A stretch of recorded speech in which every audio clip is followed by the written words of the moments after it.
আমার সাথে যিনি আছেন উনি শহীদ রুবেলের পিতা।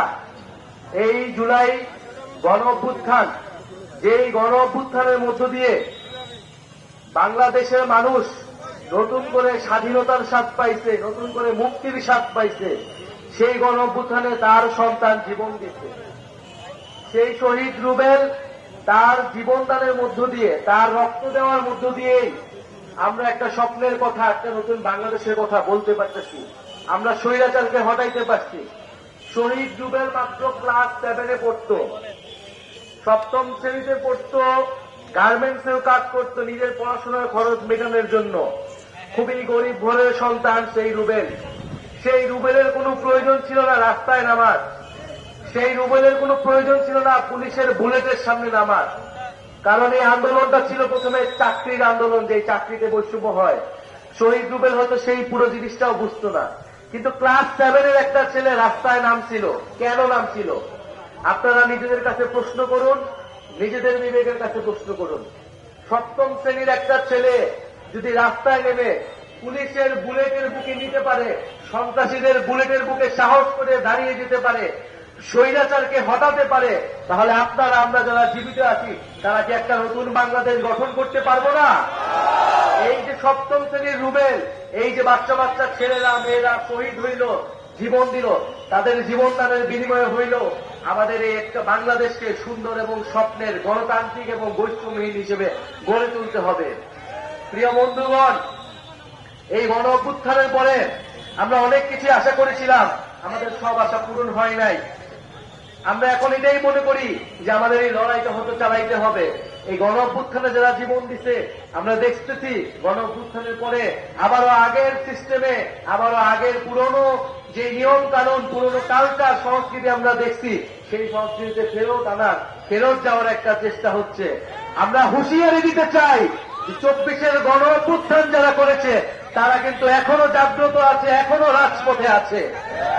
ফলে যদি কেউ মনে করে আবার পুরনো বন্দোবস্ত, পুরনো দখলদারিত্ব, পুরনো সন্ত্রাসের রাজনীতি আবার ফেরত আনবে, তাদের পরিণতিও কিন্তু স্বৈরাচার হাসিনার মতোই হবে। প্রিয় বন্ধুগণ, আমরা আজকে নীলফামারীতে এসেছি, আমরা শহীদ রুবেলের রক্তের শপথ নিচ্ছি। আমরা সৈয়দপুরে গিয়েছি, আমরা শহীদ সাজ্জাদের কবর জিয়ারত করেছি। এই সকল শহীদরা আমাদের অনুপ্রেরণা। আমরা মনে করি এই মানুষগুলা জীবন দিতে একটা সুন্দর, একটা সমৃদ্ধ বাংলাদেশের জন্য, যে বাংলাদেশে অর্থনৈতিক বৈষম্য থাকবে না, যে বাংলাদেশে আঞ্চলিক বৈষম্য থাকবে না, যে বাংলাদেশে আপনি স্বাধীনভাবে মত প্রকাশ করতে পারবেন, আপনি কথা বলতে পারবেন, আপনার ভাতের অধিকার পাবেন, আপনার খাবারের অধিকার পাবেন, শিক্ষা এবং কর্মসংস্থান পাবেন, আপনি হাসপাতালে গেলে চিকিৎসা পাবেন, আপনি সরকারি অফিসে গেলে আপনাকে দুর্নীতির আশ্রয় নিতে হবে না, দুর্নীতির শিকার হইতে হবে না। এরকম একটা বাংলাদেশের জন্য আমাদের ছেলেরা মেয়েরা, আমাদের ভাই বোনেরা জীবন দিতে আমরা রাস্তায় নামছিলাম।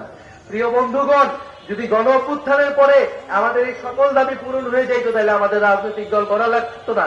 কিন্তু আমরা দেখছি 7 মাস 8 মাস আজ 1 বছর হয়েছে, কিন্তু এই সকল দাবি পূরণ করা হচ্ছে না।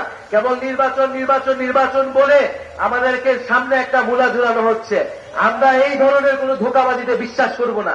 আমরা অবশ্যই নির্বাচন চাই, আমরা নির্বাচিত সরকার চাই, কিন্তু অবশ্যই এই গণ অভ্যুত্থানে যারা হত্যা করেছে সেই শেখ হাসিনা এবং তাদের দোসর যারা বাংলাদেশের প্রতিটি এলাকায় এলাকায় এখনো লুকায় আছে, তাদেরকে বিচারের আওতায় অবশ্যই আনতে হবে। শেখ হাসিনাকে দেশে এনে বিচারের আওতায় আনতে হবে। এই শেখ হাসিনার বিচার না হওয়া পর্যন্ত এই শহীদ রুবেলের বাবা, আমাদের সকলের মনে যে দাউ দাউ করে আগুন জ্বলতেছে, সেই আগুন কোনোদিন নিভবে না। প্রিয় বন্ধুগণ, আমরা বলছি মৌলিক সংস্কার হইতে হবে রাষ্ট্রের, সংস্কারের মধ্য দিয়ে নির্বাচনের দিকে যাইতে হবে। আমরা আরো বলছি বাংলাদেশে একটা নতুন সংবিধান লাগবে। যে আওয়ামী লীগের সংবিধান, যে মুজিববাদের সংবিধান, সেই সংবিধানকে ছুঁড়ে ফেলে দিতে হবে। সেই সংবিধান আপনার আমার অধিকার রক্ষা করতে পারে নাই। সেই সংবিধান আমাদের যখন রাস্তায় মারা হয়েছে, আমাদের যখন গুম করা হয়েছে, আমাদের মানব অধিকার রক্ষা করতে পারে নাই। ফলে সেই সংবিধান, যে সংবিধান জনগণের সংবিধান নয়, সেই সংবিধান রাখার আর কোনো মানে হয় না। ফলে বন্ধুগণ, আমরা পুরা দেশব্যাপী দেশ গড়তে জুলাই পদযাত্রা কর্মসূচি হাতে নিয়েছি। আমরা প্রথমে উত্তরবঙ্গ এসেছি, রংপুর গিয়েছি, গাইবান্ধা গিয়েছি, আজকে নীলফামারী। কারণ আমরা মনে করি যে উত্তরবঙ্গ বৈষম্যের শিকার, এই উত্তরবঙ্গ থেকে আবু সাঈদ, শহীদ রুবেলরা দাঁড়িয়েছিল।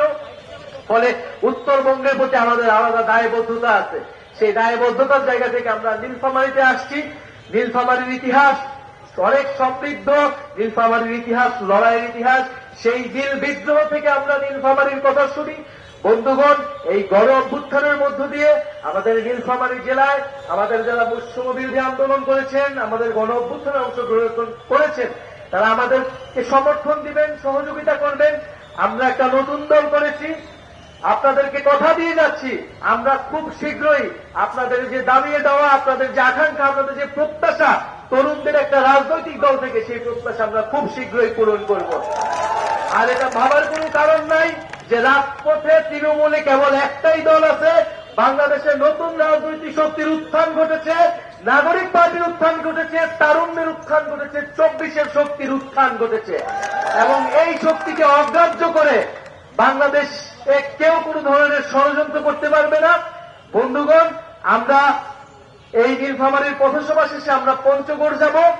আপনারা আমাদের এই পুরো যাত্রা আমাদেরকে সহযোগিতা করবেন এবং আমরা 3রা আগস্ট শহীদ মিনারে ঢাকায় বিশাল জমায়েত করব এবং আপনাদের যে সমস্যাগুলোর কথা, সেই সমস্যাগুলো নিয়ে আমরা ইস্তেহার দিব জাতির সামনে যে এইটাই জনগণের সমস্যা।